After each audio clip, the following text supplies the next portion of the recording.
Hiya, welcome back to my YouTube channel. I'm Rosie Henshaw, and if you're new here, then welcome. It's lovely to meet you. And if you're already existing, then hi guys, welcome back. So grab yourselves a nice hot drink or a cold drink or some snacks. Mine's in my little Marks and Spencer's mug with a little bee on the front. I've actually got a water again because, as I said in yesterday's video, I haven't stopped drinking tea. It's been my saviour through this at the moment.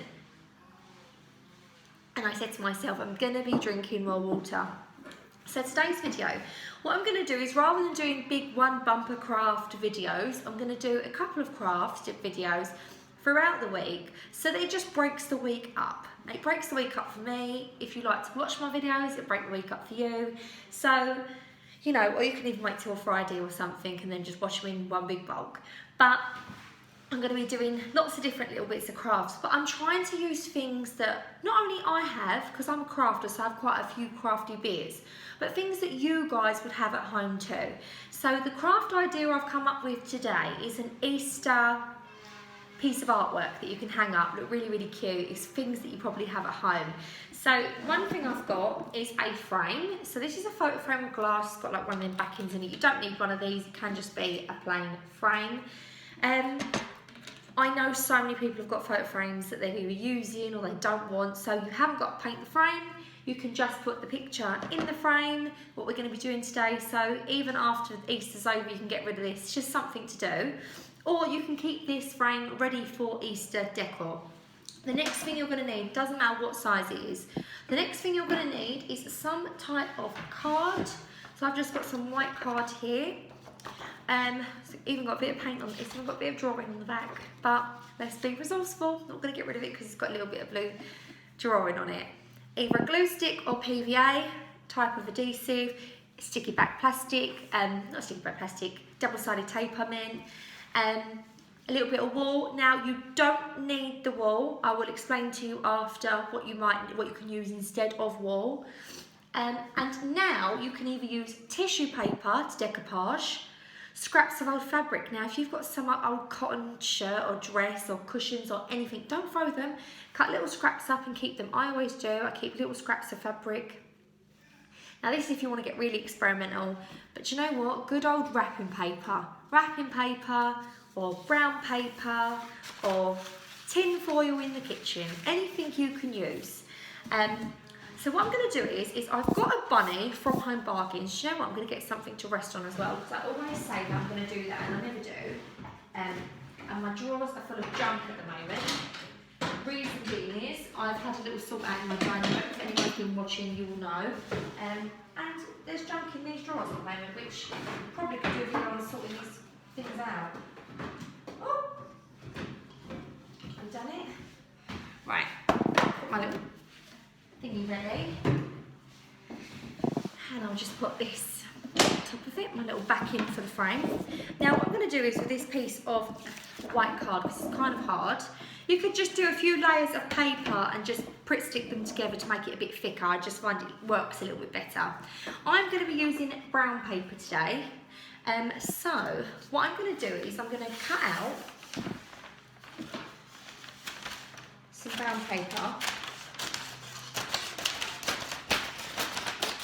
What you can do is place your backing of your frame on top of the paper and cut the exact size out. But because it's on a roll, I thought that was going to be a bit tricky, so I'm just going to place this brown paper down. I'm going to put my backing of my frame around it, and then you can draw and then cut it, but I'm just going to lay it on top and then cut it because I find that will just be the easiest way. Because this brown paper is quite thin anyway, there's room for sort of like to squeeze it in, worst case scenario anyway.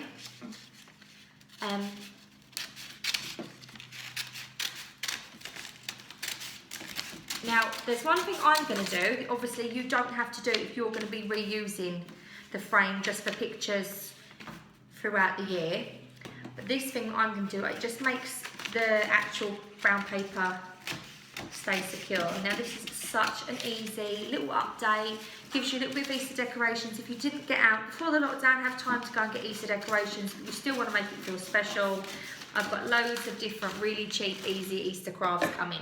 So now we've got the brown paper, a little bit creasy, but The thing I'm going to do is I'm going to Pritt stick it down to the actual backing to keep it on. Now, because this is already brown, you probably won't have to do anything to it, but because my kids have mucky hands, for some reason there's like a little greasy stain on this, so I'm just going to Pritt stick this over. You could use PVA glue, or like I said, you don't even have to do this. One little trick that you can use is make sure the paper's a little bit bigger than the backing, and then just fold it at the back and just use either stickers or a little bit of sellotape just to stick it on, just to hold it folded on. I'm just going to lay this on it and stick it down so it's nice and flat. I just feel like it gives it that nice vintage style. It just really goes like a really nice, you can tell that it's like brown paper. Now, another thing you could use if you don't have white card is if you have any old books. Now, I'm not just talking about going to your bookshelf and literally ripping up books that are perfectly good. I'm talking about bargain basement charity shop books that you buy purposely for crafts and things like that, or really old books that have lost pages that you're not going to be able to read it. Once to save it going in the recycling, you can recycle it by doing some crafts. So you'll get a few bubbles while the PVA, while the Pritt stick is drying, but they will disappear. Now for the next step, I've got my piece of white card. Lay that down flat. Now, if you have an iPad or a tablet, you can get a picture up online and put the piece of paper over the top and trace around a picture. Or if you have an item that you can trace around that's kind of Eastery, use that. Or just draw it really slowly freehand. Because this is a video and we're doing it quickly and I'm not the most perfect artist, I'm going to be getting a pencil and I'm going to draw around this little bunny that I got for £1, I think it was £1.29 from Home Bargains. So I'm just going to trace around the bunny.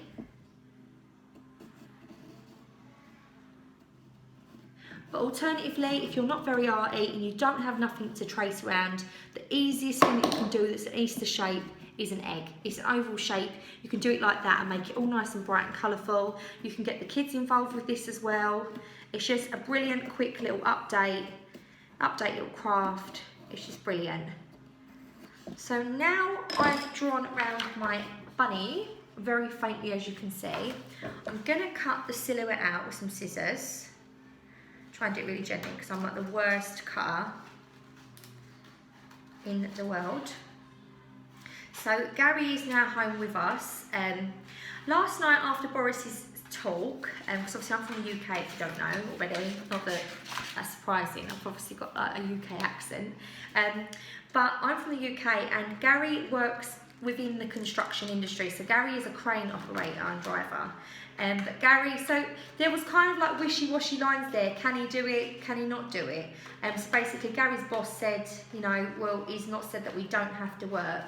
So Gary just basically said, listen, there isn't no money in the world that's worth risking my family, my kids, or anybody else that's vulnerable. So Gary's took the decision. I know that can't be a decision that everybody else can make because it's really hard. Unless they shut it down, there will be people that won't be able to put food on the table. So it's a really hard situation for a lot of people at the moment, but Gary is home with me at the moment and he's in the garden cutting the grass. So a little double bonus there, because it's quite nice that he's going to be here to help me with the children as well.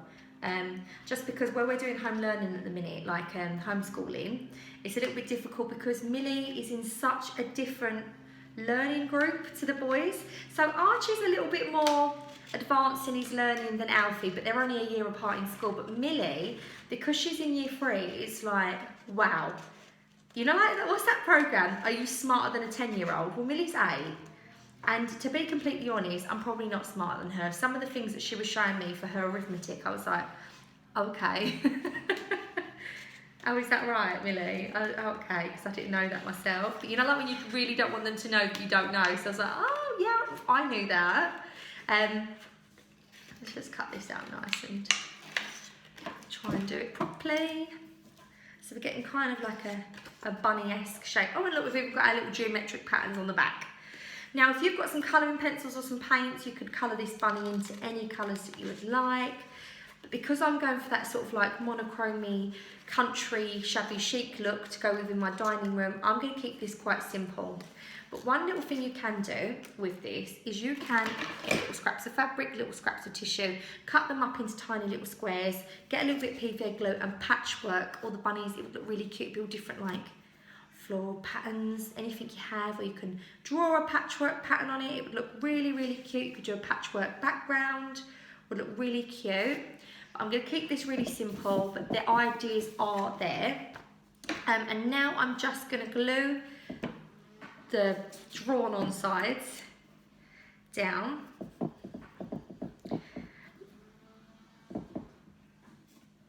Now this is another thing, if you're going to keep this frame, then you're definitely going to need to take the glass out just for now and put that somewhere safe.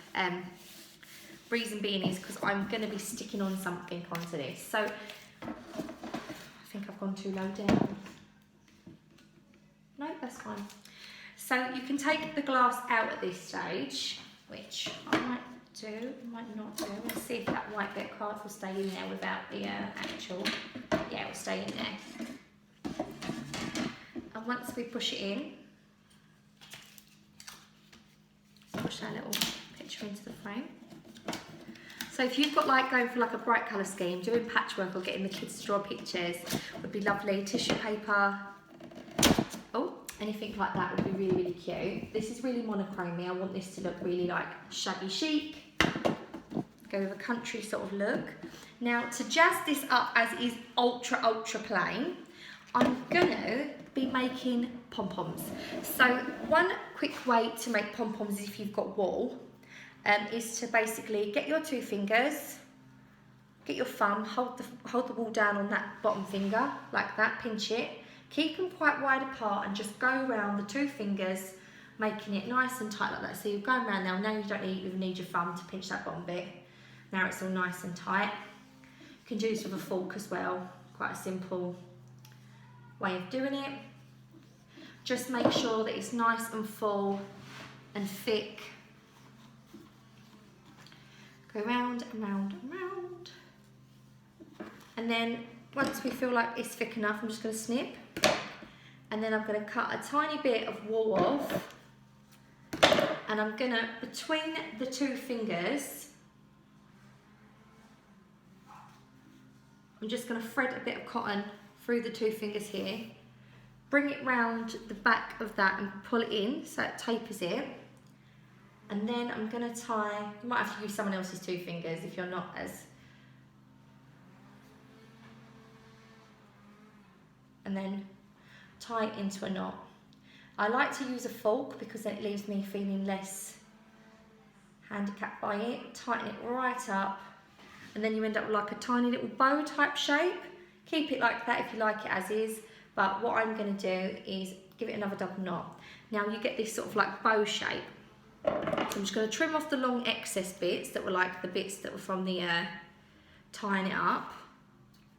So you get this bow shape. Now this is kind of like a loop. So what I'm going to do is put my scissors in the loop. I think I've shown you how to do pom-poms before. And just snip, and it releases all of the fabric. And snip this side, obviously trying to make sure that you don't go through the actual bit. And then you end up with a pom-pom. Now it's a bit of a messy pom-pom. So what I tend to do is I tend to just sort of go round circularly with my scissors and shear it all, get it all nice and round. Give it another little roll that way and go round that way. The more you shear it, the better the pom-pom you get, and you end up with a nice little pom-pom, a little bow pom-pom. So if you do it a little bit longer and you get like a better effect, you can get a nice big pom-pom. So this is a nice big white one I've got, and all I'm going to do to this, because I think it would look really nice with a little white pom-pom, I'm just going to, now you could hot glue gun this down or PVA. I would suggest not sticking it if I'm completely honest. Probably PVA, leave it on there and leave it overnight to dry completely. But this is just a quick to show you, so I'm going to then come away and then, so where the towel is, I'm just going to put loads and loads and loads of Pritt stick where the towel's going to go, and I'm going to stick it all down, and I will glue this down properly. The towel should probably be about there. And it's just a really cute, now you could with a nice black pen write Hoppy Easter, like with a Hoppy Easter against this, look really, really cute. Now if you don't have wool, don't worry, because you could also get a little bit of fabric, cut a little circle out, put a little circle towel on his bum in a patchwork. You could also colour something in, draw something. If you have a button, loads of people have little buttons left over, a penny, anything that you want to stick on there that you can instead, little bit of foliage, anything. But once I stick that down correctly with the PVA and it dries overnight, it's going to be really, really cute. It will look really sweet, very, very country, little piece of Easter artwork. It's not going to stand with a Pritt stick, but it's just for purposes to show you. And it's a really simple little Easter craft, and you can get the kids involved in that. And then once you're done, put it back in. You could even like make a little ribbon, like what this has got on it, to go around the neck. You could really make it really special. I'm not going to go over the top with it because, like I say, I want it quite simple for my one. And I hope you enjoy it. I'm back tomorrow, and I'm going to be doing a paper garland Easter decor. I've got Easter wreath that I'm going to be making, table centerpieces, loads of different Easter crafts that we can get doing with the kids, craft ideas that aren't even Easter themed, just for the kids to get involved in, garden ideas, lots of things I'm going to be keep doing, keep people's brains occupied in these terrible times. So I hope you've had an okay time watching this. I know it's kind of awkward at the moment, but I really hope you all stay safe. Oh, stay. Stay now, baby, if you've got to go away. No, right, focus, Rosie. I haven't had a wine today. I am this close to having a wine. You know, you're just like, well, I'm gonna need a wine. Stay safe, stay well. I do mean that. I'm not joking about it. It's just like me being in a bit of a silly mood, trying to light stuff up. But all stay safe. Stay well, and hopefully you'll stick around and watch a few of the crafts and we'll join in together. And if you have any ideas, pop them in. So I know some people read the comments, so you can give other people ideas. Like now is community, get us all together, get us all crafting, and I know that we're all going to want things to do. So yeah, rather than just twiddling our thumbs. So take care, have a lovely rest of your day. I've been Rosie Henshaw, bye.